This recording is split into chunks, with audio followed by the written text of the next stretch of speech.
BJ and I are going to go through every position. We'll see if he's got any bold predictions again this year. Remember last year, he gave us 10 of them.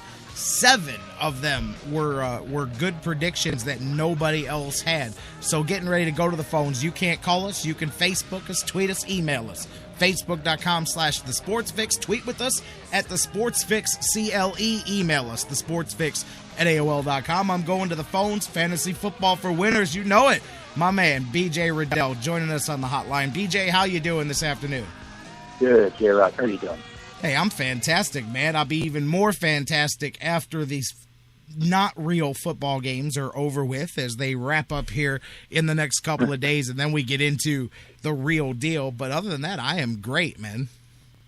Fantastic. Well, we got some drafts going on maybe right before start of NFL, and have you had yours yet? No, ours is Tuesday, September 2nd. It's coming up next Tuesday. So, and I'm glad I waited because, again, like I mentioned, Josh Gordon, that clearly if he's in the pool, even if he's in the pool for the second half of the season, then that would seriously be somebody you consider taking and stashing. Maybe you don't take him as high. Had he been available all season, you may have taken him with the first or a second round draft pick. So, that's why I wait with our league. I've seen so many of my friends, even in cash money leagues, that have already had their drafts, and I don't understand why you schedule them so early. Yeah, I don't understand it either because there's too many variables, and it's more guesswork when you're doing it. I had one draft in July, and I had one last Thursday. It was night and day difference. July, you're taking a chance on guys that you've just heard about in camp. Is having good chemistry, very different from seeing them through 3 preseason games. And I think it kind of kills the integrity, or what you can use with that word for fantasy sports, but it kind of kills the integrity of your league and your draft because, it feels like it wasn't a level playing field, for everybody because you get the rug yanked out from underneath you here. So that's why we make ours every year. It's always a couple of days right before the kickoff where anything else goes wrong, then it's just bad luck on your part. But we did the best that we could to make it as fair for everybody. That's right. That's all you can do. If a guy gets hurt on Wednesday, I can't control that. But we gave you all the way through the final cuts and all of that stuff. So ours is next Tuesday. Let's look around. I was reminding people, by the way, I didn't even get you sent me a message last week before you came on. I didn't get it until you were already off the air because I never checked the individual messages on the Facebook fan page until I get around to it because you have to refresh and all of that. So I didn't even catch it. And you had your breakdown of your bold predictions from last year. But as I mentioned, 7 out of the 10, you nailed it. Completely different than what the national experts were doing. That's right. And you know me now, J-Rock, going back a year and a half. And, some of your listeners may have heard me before, but I'm not a fan of just talking about the obvious stuff. I feel like I'm also not a fan at parties of talking about the weather and politics. I want to talk about stuff that people aren't talking about because that's the only way people get an edge in fantasy football is what information can you bring to a draft room that nobody else has. And so last year, like you said, I made 10 predictions that no one else was making.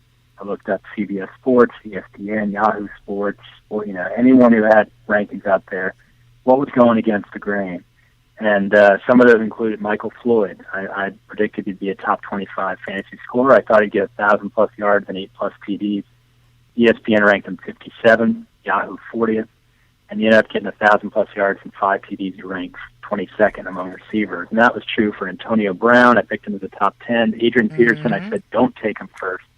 Everyone had him first. It was a no-brainer. If you picked first, you didn't take Adrian Peterson. And I was on the air telling people, and on my blog telling people, do not take Adrian Peterson. He can't rush for 6 yards a carry 2 years in a row. It's no matter how good you are, you can't sustain that kind of value.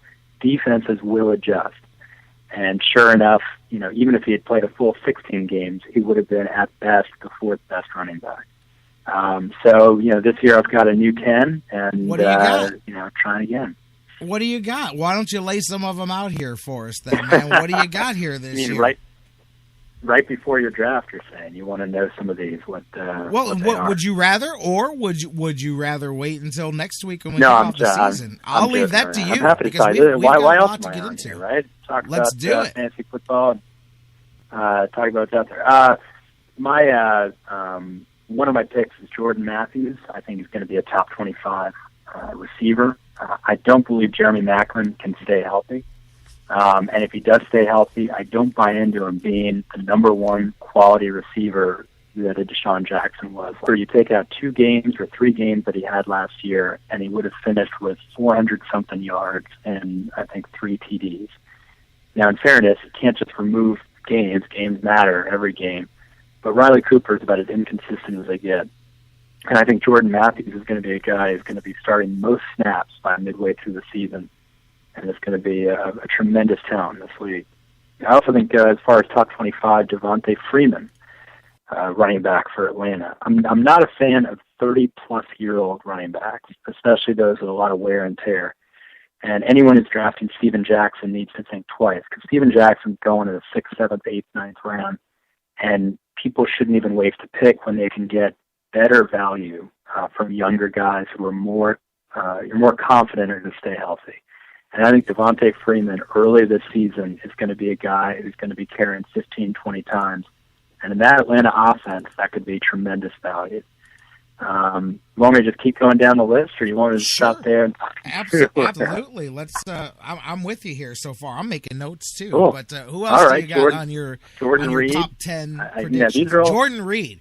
That's somebody that I wish you wouldn't have just mentioned on the air, because I had him in my let's keep him away from people pile. But that's okay. Well, now everybody knows. Well, that's why I gave you a chance and it shut me up there. No, I can't do that. I can't, because that's not fair. I can't have my own personal fantasy football guy and then shady out everybody in the league. And come on now, we can't do that. I'm with you, man. Jordan Reed, go ahead. Here's what I want to know. Real quick segue. Why, if I was going to preseason games and camps and covering the locker rooms, and I had insights that would help my fantasy team, would I really tell everyone what I've learned? I give people a lot of credit, these folks who report on fantasy news, that they're sharing the information. I wonder, is there some piece of information they're not sharing with everyone just so they can win their league? I'll just leave that for you to think about. But I've been wondering that lately. You have to be right, but go ahead. Jordan Reed is where you picked it, where you left off. Jordan Reed, top 4 tight end. Very, very controversial prediction. I had some angry people not angry people on my blog saying, no way, forget it, not possible. This guy was headed towards 1,000 yards and 8, 9 TDs. It's not for a concussion. Now, concussion's a serious issue. It definitely needs to factor into people's thinking, but I've seen Jordan Reed go 8th, 9th, 10th round. If you can get a guy who could easily be a top 5 tight end if he stays healthy in the 8th, 9th, 10th round, I think that's a steal. And in that offense, all the reports show that Jordan Reed is lighting up training camp and is looking great this preseason. On the downside, Pierre Garçon, very down on Pierre Garçon. Also, rods and feathers when I talked about it. He had 184 targets last year, led the league. Very different team that he's playing on now. RG3 looks less confident. His mechanics seem a little bit off. He's in a new system. Deshaun Jackson is going to be playing every game. He wasn't there last year. The only thing Garçon had to compete with last year was Santana Moss and Leonard Hankerson. Competing for targets with Deshaun Jackson and a healthy Jordan Reed changes the landscape. I think Garçon is a good receiver, but he's been going in the 4th, 5th round in every single draft that I've seen. I think it's going to be a huge disappointment for people because he's not the number 1 guy anymore in Washington. Michael Floyd for the 2nd straight year. Last year I said he'd be a top 25 when everyone predicted he'd be in the 40s and 50s. He was 22nd best. This year I'm saying he's going to be a top 12 receiver. He is bordering on elite receiver. This is the year he passes Larry Fitzgerald, becomes the number 1 guy in Arizona. There's very little question that if Fitzgerald weren't there, Floyd would be a top 5 receiver. And for my money, Floyd would be elite. But because Fitzgerald is there, even though Fitzgerald's getting a little older, he's not as fast as he used to be. people are a little bit down on Floyd. He's going in the 4th round, sometimes even the 5th round. I think he's a 3rd-round pick easily. Matt Ryan, top 4 quarterback. Believe very strongly in Matt Ryan this year. He had something like 4,800 passing yards last year, despite the fact that Julio Jones played only a couple games. Roddy White was hurt most of the season. With those two guys back and healthy, and a pretty bad defense returning to that field, I think Matt Ryan could easily get 5,000 yards and flirt with 40 TDs. I'm not sure he'll get there, but he will be dominant enough that he will be a near elite quarterback this season, and he's going 8th, 9th round in a lot of drafts, maybe as early as the 6th or 7th, depending on how many teams he got. But this is a guy who could rival Rodgers and Stafford and other guys as an every week excellent starter. People make fun of defenses, and I say don't make fun of defenses because the 6th best defense last year in standard scoring rules, the Chiefs, finished with the same number of points as the 12th best running back, Reggie Bush. So you think about that for a second, and you say, wow, I would never take the 6th best defense to the last round or the second last round. What you're essentially saying is I would never take someone like Reggie Bush until the end of the draft, and that no one would say that. And I think that the Texans will be an outstanding defense this year. I have them ranked, I think it's top 4. I have to consult my blog on that. But they are an incredible defense, very underrated. Last year they looked horrible. They had injury issues. Cushing went down. They had 4 that week when Matt Schaub threw 4 pick sixes in a row, where that all counts against the defense in standard scoring leagues in terms of points given up. So they have a very different team this year. I think if Arian Foster stays healthy, they'll be able to run the ball better, control the clock better, and put less pressure on the defense. And those guys up front are going to be dominating, especially with the addition of Jadeveon Clowney in terms of sacks and potential fumble turnover. So this is a team that people need to take very, very seriously. Can I catch my breath? Do you want any thoughts that you have, J-Rock? Man. And make sure that you email me these as well, so that when we get to the end of the season, we can do like we did last year. Absolutely. And then circle back around and go over them all again. So, all right.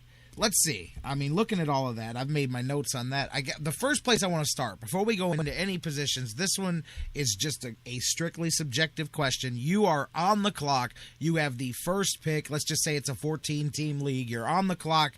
Who is your number 1 pick if you're up against it and you've got to make a pick? I'm going with Sean McCoy. Okay. I traded for him last season in a league I ended up winning. Pretty much stole him from another guy. I felt terrible about it, but at the same time, I didn't because I got it was a 3 for 3. It was fair. It appeared fair, but McCoy was just about to go nuts, and he did. I think McCoy is a guy who can get 100 yards and a score every week. And Jamal Charles is a close second. Matt Forte is a close third, but McCoy's my guy. I was curious because most groupings have those 3 and Adrian Peterson kind of right there at the top of a lot of people's rankings. You mentioned Charles, Forte, McCoy, and Peterson. So I was curious how you kind of broke those guys down. I know a lot of my friends in their league, everybody's, Jamal Charles is a lot of people's, at least my friends and the people that I talk to, a lot of people's consensus, man, I got to take him. If it's not going to be a quarterback, I got to take him. And I'm with you. I'm right. Like, hey, man, watch out for McCoy over there for sure. But, interesting too, because let's start with the quarterbacks there, the premier position. This year, a lot like other years, I think. I've been looking at the different breakdowns of the players, even when you look within the top 50, 100 players. I mean, at quarterback, you've got those 2 or 3 guys that are head and shoulders above everybody else, and then everybody else is pretty much replaceable within a couple of points. Yeah, that's how it's looking in terms of the projections. Everyone is talking about Peyton Manning, Drew Brees, Aaron Rodgers. Yep. And one thing I want to caution some of your listeners about is that last year, and this was one of my predictions last year, all the experts were talking up, I won't say all, most of the experts were talking up 3 quarterbacks last year. They were talking up Drew Brees, Tom Brady. Believe it or not, Tom Brady was getting talked up a lot last year because of healthy Gronkowski. Danny Amendola just joined the team. Yep. It was looking like they were going to be a powerhouse. And then Aaron Rodgers, and everyone was saying, these three are going to dominate. ESPN had Rodgers 1, Breeze 2, Brady 4. Yahoo had Breeze 1, Rodgers 2, Brady 5. That was pretty